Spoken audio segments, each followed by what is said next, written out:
Eh ben, bonjour les amis, bienvenue pour ce nouvel épisode de Watch Epicure.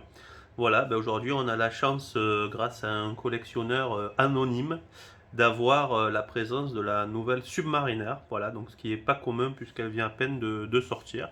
Donc voilà, ça va nous permettre de pouvoir la comparer avec l'ancienne version qui est la Hulk. En fait, voilà, donc en fait on a la nouvelle lunette verte que l'on appelle la Starbucks. Voilà. Donc les collectionneurs lui ont donné ce petit nom. En fait, avant c'était celle qui remplace la Kermit, on va dire, la 50e anniversaire, qui avait le cadran noir avec la lumière verte. Et ben, pour peut-être donner un nouveau prénom et en rapport avec le logo Starbucks, voilà, on l'appelle la Starbucks. Voilà.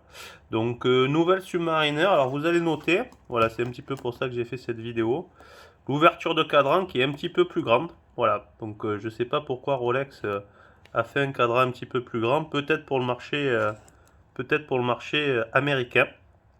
Mais voilà, la boîte s'est légèrement agrandie. Voilà, je crois qu'il nous annonce en fait un 41 mm. Mais en fait, il me semble que c'est apparemment un demi-millimètre sur le cadran. Apparemment, c'est un petit peu ce qui se dit sur les différents forums. Voilà, on note aussi que la carrure de la montre est un petit peu plus fine, ce qui est vraiment étonnant, sachant que voilà, la Submariner était déjà très très bien à ce niveau. Voilà, donc c'est vrai, une fois de plus, Rolex nous montre, on va dire, toute sa maîtrise dans l'ingénierie, dans voilà, tout le côté industriel de la chose. Voilà. La grosse particularité, c'est qu'elle embarque le nouveau calibre 32-35, donc avec une réserve de marche de 72 heures, contrairement au bon vieux 31-35 qui a 48 heures de réserve de marche. Voilà. Bon, bien sûr, les gens qui portent leur montre tous les jours se soucient peu, mais avec une réserve de marche de 72 heures, eh ben, c'est vrai qu'on peut poser sa montre et la récupérer 2 jours après sans la remonter. Voilà, on note aussi une petite différence au niveau de la carrure de la montre. En fait, les courbes sont plus fines sur le nouveau modèle. Donc je ne sais pas si vous arrivez à le voir, mais ça se voit quand même assez bien. Ce qui fait que d'un côté, des gens peuvent préférer l'ancienne version avec des épaules un peu plus larges et un cadran un petit peu plus réduit, ou d'autres personnes peuvent préférer la nouvelle, voilà, avec un cadran un petit peu plus rempli et des anses plus fines. Voilà. Ce qui fait en fait qu'on a au final deux produits qui se ressemblent beaucoup mais qui ont chacun leur spécificité. Voilà. Donc Rolex met à jour un petit peu tous ses calibres en passant sur les calibres 72 heures. En fait, la première qui avait inauguré ça, c'était la nouvelle GMT Master Pepsi. Voilà. Voilà. En calibre 72 heures chez Rolex, on a aussi bien sûr la Daytona. Hein. Voilà. Mais qui est un chronographe, c'est un petit peu différent. Là, on a quand même la date. Vous voyez. C'est vrai que Rolex garde quand même 72 heures de réserve de marche, mais avec une alternance à 28 800 battements par heure, ce qui est assez exceptionnel au niveau chronométrique. Quoi, voilà. Allez, on retrouve bien sûr la fameuse lunette avec ses cliquetis micro billets. Voilà, c'est vrai que c'est vraiment une très très belle montre, hein, il n'y a rien à dire.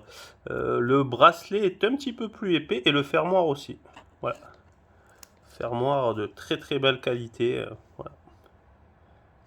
Voilà, bon, on en a pour son argent. Hein.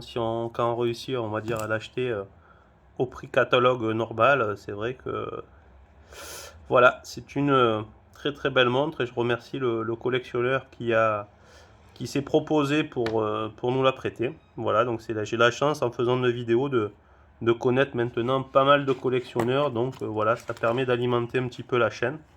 Voilà, je voulais leur dire merci. Et ça permet d'avoir des comparaisons peut-être pour ceux qui envisageraient éventuellement un achat ou tout simplement pour ceux qui sont curieux de voir un petit peu les différences entre ces deux modèles. Hein. Vous voyez un petit peu le logo Rolex, je trouve un petit peu plus gros sur la version 2020. Voilà. Les écritures aussi, la littérature. Ouais. Voilà, après, ce qui fait la particularité de la Hulk, c'est son cadran avec tous ces différents reflets. Donc n'hésitez pas à me laisser en commentaire ce que vous préférez. Voilà, ce qui rend peut-être la Starbucks un petit peu plus discrète. Mais bon, c'est vrai que les deux ont des lunettes vertes dans tous les cas. C'est vrai que ça reste... vous voyez, même au niveau de la graduation de la lunette, elle est un petit peu plus marquée, je trouve. Elle est un petit peu plus marquée sur le modèle 2020 que sur la Hulk. Vous voyez, ça c'est vrai que voilà, on voit ces petits détails. Toujours hein, la performance de Rolex au niveau industriel est assez époustouflante. Hein. Voilà. Voilà. Le seul petit souci, c'est le manque de disponibilité sur ces modèles. Donc c'est pas facile de s'en procurer une, mais c'est pas impossible non plus. Voilà. Faut pas hésiter à passer, à demander, à repasser. Voilà, hein, tout simplement. Bonne chance à ceux qui vont se lancer dans cette quête. Et puis n'oubliez pas, il y a le marché de l'occasion aussi, hein, bien sûr. Si le neuf est fermé, on peut se rabattre sur des modèles d'occasion et puis se faire plaisir. Et puis peut-être après repasser en boutique pour qu'ils voient que vous avez une Rolex et peut-être essayer d'en choper une neuve. Voilà. Bah écoutez, j'espère que cette vidéo vous a plu. Et puis écoutez, je vous dis à très bientôt sur ma chaîne avec peut-être bientôt un live chez un horloger pour changer un petit peu. Voilà, je vous dis à très bientôt et encore merci.